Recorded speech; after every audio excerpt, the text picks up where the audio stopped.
Пети въпрос. В цикъла на Кребс. А. Ацетил-CoA се свързва с лимонената киселина. Б. Протичат 3 окислителни стъпала. В. Се осъществява окислително фосфорилиране. И Г. Се възстановява оксалоцетната киселина. Нека разгледаме всички предложени опции. В цикъла на Кребс. Отговор А. Ацетил-CoA се свързва с лимонената киселина е неверен.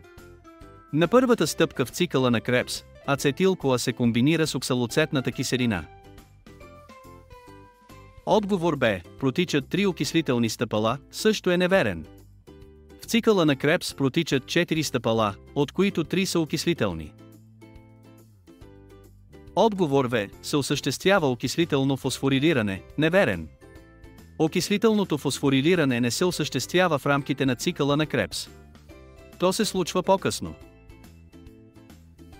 Така ни остана само отговор Г. Се възстановява оксалоцетната киселина. Той е верен.